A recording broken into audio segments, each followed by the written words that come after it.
created a space just for you. Join our community online to learn more or to join our tribe. Visit us on our Instagram page or YouTube channel.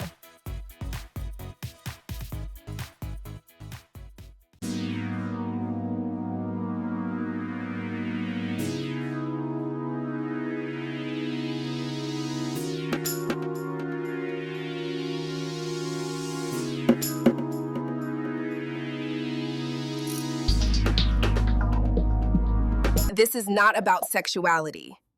It's about sensuality. It's about the power of women. Welcome to the Glam Bachelorette podcast. I'm your podcast host, Maya Malign Get Right. The Glam Bachelorette is your hub for all things celebrating and centering the lives of single, child-free, striving, and successful women. This includes culture, politics, fashion, finance, travel, beauty, and everything in between. So if you like what you hear here, we invite you to join the TGB tribe by subscribing to our brand new mailing list over at our brand new 2025 official website. That's right. As of 2025, we have a new website. Check us out at theglamBachelorette.com. That's www.theglamBachelorette.com. Through our official website, you can also connect and follow us on YouTube, Instagram, or on Twitter/X at theglambatch. Our official Glam Bachelorette membership packages are also now offered exclusively through our new website. We are no longer using Patreon. This is a good thing because it allows us to bundle all of our membership perks through a special members-only portal. And as if this news was not amazing enough, we are thrilled to also announce that the Glam Bachelorette official online store is now open. I repeat, the Glam Bachelorette official online store is now open. The online store features limited edition merch designed by the Glam Bachelorette and includes extra perks for our paid members. So head over to theglamBachelorette.com, peruse the new website, sign up for our mailing list, and become an official member. So as of 2025, there appears to be a minor yet meaningful trend of women coming online calling themselves ugly. And while some others are responding with concern or critique, I want to offer a totally different lens. This video is obviously titled Pretty Privilege because I think that the two concepts or ideas are related. And let me just also quickly add a disclaimer here that while this video will briefly delve into pretty privilege, I get that the conversation is much more layered. So this video is not meant to be comprehensive. It perhaps is simply part of a broader conversation that women can either decide to have or not have.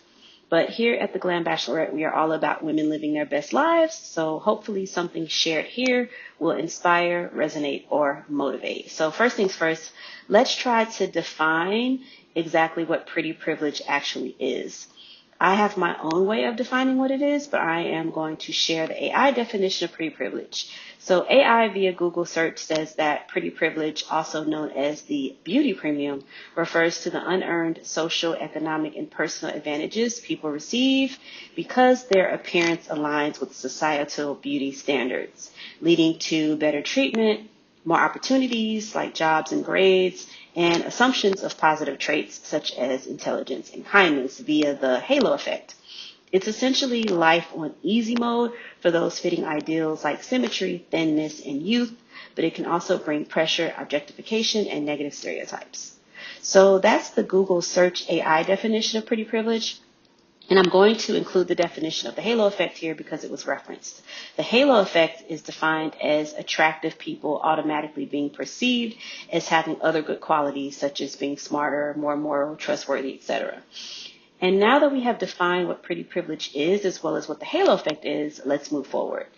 Now, why I think that women calling themselves ugly and the concept of pretty privilege are related. I believe that women calling themselves ugly and pretty privilege are related due to the cultural, historical, and traditional implications of beauty and how women specifically have been impacted. It's not a secret that a woman's beauty has long been weaponized, monetized, preyed upon, and objectified. So to me, a woman's self-belief when it comes to physical appearance within the beauty space is directly influenced by these preset norms, right? If curvy, fair-skinned, green-eyed women are promoted as being the standard of beauty, hypothetically speaking. It means that thin, non-curvy, darker-skinned, darker-eyed women may come to believe that they are ugly, even if it's not actually true, right? And let's go back to our pretty privilege definition here, where they explicitly say that the appearance aligns with societal beauty standards. That's an important distinction because standards, value, and reality are not always the same thing. And because of this, I'm not sure that women would call themselves ugly if they were not influenced by or perhaps being impacted by these societal beauty standards, i.e. pretty privilege. Which leads me to my overarching point, right? Pretty isn't the opposite of ugly, or ugly is not the opposite of pretty. You're not ugly. You're just not coded for pretty privilege. And that's not a flaw. It's a frequency misread. Let me further explain what I mean. So if we were to take physical attractiveness as the main idea, right, then pretty would be a subcategory of physical attractiveness, but it's not the main idea of physical attractiveness, if that makes sense. Because physical attractiveness is not necessarily a one-size-fits-all idea. As the saying goes, beauty is in the eye of the beholder, right? So there will be different unique things that people find attractive about different types of people. So just because someone does not benefit from pretty privilege per se does not imply that she is unattractive or ugly. It's all about a woman understanding her own code and her own frequency. And this is what we will discuss in this video. So I personally break attractiveness into 4 distinct categories, and this is my own creation, so just roll with me here on this. The 4 distinct categories of physical attraction for me are going to be pretty in the traditional sense, which we already spoke about, fine, which is the kind of woman who stops a room, triggers obsession, or carries chaos, beautiful, which is mythic, haunting, and cinematic, and then you have sexy, which is contextual, performative, and weaponized. And this is not about male validation. It's about knowing your own choreography, your own impact, and your own legacy. The Glam Bachelorette doesn't chase pretty privilege. She maps her frequency. She knows when she's being consumed, admired, or mythologized. And she never, ever, ever calls herself ugly because she knows the room just doesn't have the language. So I'm going to go a bit more into the differences when I talk about pretty versus fine versus beautiful versus sexy or attractive. As we already spoke about, pretty privilege to me, or pretty, is often coded as socially palatable beauty, right? It's soft, it's symmetrical, it's non-threatening, it grants access to passive perks, free drinks, leniency, compliments, platform visibility. It's tied to external validation and demographic desirability, right? Race, age, body type. But it's very youth coded. It's almost coquettish, right? It's not childish per se, but it does have its foundation in youth, right? Pretty is something that we would use to reference like a Disney princess type of aesthetic, right? It's that kind of thing. When we talk about fine, we're talking about something that carries edge, tension, and magnetism. It's less about being liked. It's more about being wanted, right? It often triggers emotional chaos or obsession. Think stare seduction or psycho crushes, right?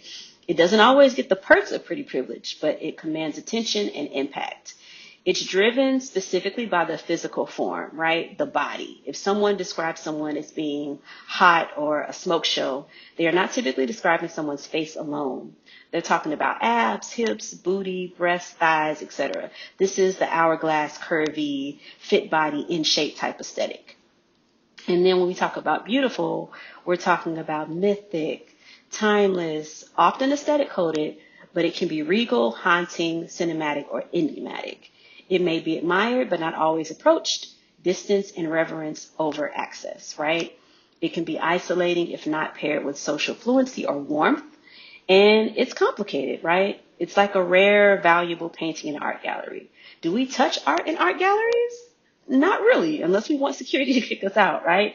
But we will stare thoughtfully, trying to bask in, understand, or take in the beauty and complexity of the art. So that's how I would describe beautiful. And then we have sexy, often contextual and performative, wardrobe, voice, movement. It can be weaponized or filtered depending on environment. It may be seen as transactional or disposable in certain scripts. And sexy to me is an air, right? It's not something that people try to be. Well, people do often try to be sexy, but for those that have natural sex appeal or natural sexual frequency, it's not about what you're wearing or what you're saying. It's more so about the fact that you yourself are wearing or saying it. Because you ooze sexual frequency, everything that you say or do is experienced through that lens, which I'm sure can be annoying, but that's how I would describe sexy. So these are my 4 categories of physical attractiveness. And so now we're going to further discuss these categories to hopefully help women discover, value, or express their own frequency spectrum. And I'm calling this the Glam frequency spectrum, okay? Pretty, again, defined as socially palatable, soft, symmetrical, youth-coded. The social impact that pretty has is passive perks, visibility, leniency. And the emotional frequency of pretty is approval-seeking and external reward, okay? Fine is defined as body-coded magnetism, right? Chaos-inducing, obsession-triggering. The social impact of fine is disruption, desire, and fixation. The emotional frequency for fine is tension, seduction, and emotional chaos. Beautiful is defined as mythic, haunting, cinematic, and emotionally resonant. Social impact for beautiful is reverence, distance, and legacy. And the emotional frequency is depth, resonance, and timelessness. Sexy is defined as contextual, performative, and weaponized. The social impact for sexy is transactional, filtered, and situational. And the emotional frequency for sexy is power, play, and volatility. So this is all about knowing your specific glam code as a woman, okay?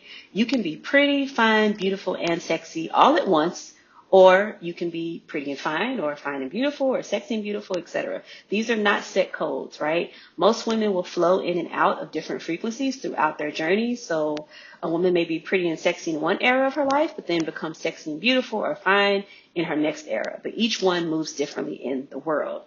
And again, this isn't about male validation. It's about knowing your own frequency, your own impact, and your own choreography. Pretty equals access. It gets you in the room, right? Fine is disruption. It stops the room. Beautiful is legacy. Not always approached, sometimes admired from afar. And sexy is weapon. It can be filtered, wielded, or discarded. And again, the Glam Bachelorette does not chase pretty girl perks, okay? She maps her frequency.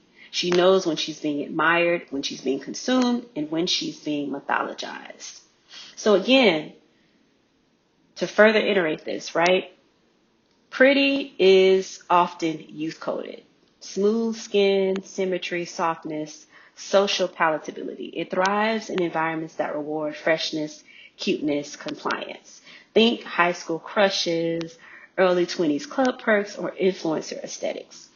As women age, however, society often withdraws pretty privilege unless those women conform to youth-preserving beauty standards. It's a social currency that depreciates with time unless constantly maintained or rebranded. So when we talk about, again, like youth aesthetics or coquettish aesthetics, pretty privilege is very much, I hesitate to say this without getting some backlash or judgment on it, but I would say pretty privilege is like 25 and younger, right? For maybe from teens to early 20s, it's like that pretty privilege type era. Because again, we're talking about it as being youth coded. It is. It's very much youth coded. And again, as women get older, you're not typically referred to as pretty. And I want you all to even refer to your own experience with either being called pretty or calling someone pretty, and think about the context behind why you use the term pretty as opposed to beautiful, right? And a lot of the times it's about, we can take it back to our girlhood much of the time, right? We wore pretty dresses and pretty frilly, fluffy dresses and pretty shoes and, pretty hair and pretty bows. Everything was very cutesy. So I would define pretty as being age-tied access. Whereas when we talk about beauty, we're talking about timeless resonance. Beauty transcends age. It's not about age. It's about aesthetic impact, emotional depth, and mythic presence. A woman can grow into her beauty, becoming more striking, more cinematic, more emotionally resonant with time. Beauty is often admired, not consumed. It creates distance, reverence, and legacy. So when we talk about beauty, think about Angela Bassett, Helen Mirren, Halle Berry, Eartha Kitt. These are just my examples of beautiful women. And their beauty is not about their age. They are beautiful, period. No matter how old they are, they're all beautiful. And just to give a almost caricature reference for the difference between beauty and pretty, I'm going to turn to Wicked, right? The movie Wicked. So we have Galinda, who is played by Ariana Grande. She is very, very pretty, right? Her frequency is very pretty. And for those that haven't seen the film yet, why have you not seen the film yet? Right now, Wicked Part 2 is out, playing in theaters. But for those of you that haven't seen the movie, Galinda's character is very, very pretty, right? It's very pink. Everything that she wears in the film is pink. Her aesthetic is very soft, very girly. You know, it's pastel macaroons and rosé. It's very, blonde, bubbly, symmetrical, coded for social approval. It's the hair flip, the blonde curls in the wind. It's, the popularity, the admiration, the ease. And she's socially rewarded for it, right? She's popular. Her power is very much external, right? It's based on how others perceive her. It's campy, it's performative, and rewarded for compliance, right? It's aesthetically pleasing. And, in the film, she has her minions, and she's very popular, and everybody kind of copies what it is that she does and things like that. Whereas on the other hand, you have someone like Elphaba, who is more of a beautiful frequency, right? Unconventional, haunting, emotionally complex. Her beauty is earned through depth, loyalty, and legacy. She's misunderstood, she's feared, but ultimately she's mythologized, right? Her power is internal, rooted in conviction and emotional resonance. So on the one hand, Glinda gets the perks, right? The pretty girl perks. But Elphaba gets the legacy, right? One is rewarded for being palatable. The other is remembered for being powerful. Pretty privilege might get you the crown, but beauty builds the myth. So again, when we talk about pretty, we're talking about Ariana Grande's character in Wicked, Sabrina Carpenter, Disney princesses, and maybe even Mellie from the show Scandal, right? The president's wife in Scandal. Very cutesy, very trad, very girly. That's how I would define pretty. But when we talk about fine, we're talking about hourglass, coded figures, body first magnetism. Beauty would be Halle Berry, Naomi Campbell, Julia Gardner, Angela Bassett. And then again, sexy would possibly be Tiana Taylor, Megan Thee Stallion, Nicki Minaj. I would also put Tiana Taylor and Megan Thee Stallion in the fine category because I know they both work out hard and they both have really, really nice forms and figures. So I would put Tiana Taylor and Megan Thee Stallion in the fine category as well. So again, my message for ladies here is that you're not ugly, okay? You're not ugly. Don't ever call yourself ugly. You're just not coded for pretty privilege. And that's not a flaw. It's a frequency misread. The Glam Bachelorette does not chase perks. She maps her impact, right? She knows when she's being consumed, admired, or mythologized. And she moves accordingly. This is not about male validation. It's about knowing your frequency, your impact, and your emotional choreography. Women don't fall into one category. They move between frequencies. But knowing your dominant archetype is a sovereign diagnostic, not a social ranking. So I hope that you all enjoyed this video. Feel free to share your comments down below. Don't forget to like, share, comment, and subscribe. Follow us everywhere we are online, including our new official website at theglambachelorette.com. And last but never least, be happy, be healthy, be beautiful, and always, always, always be glamorous.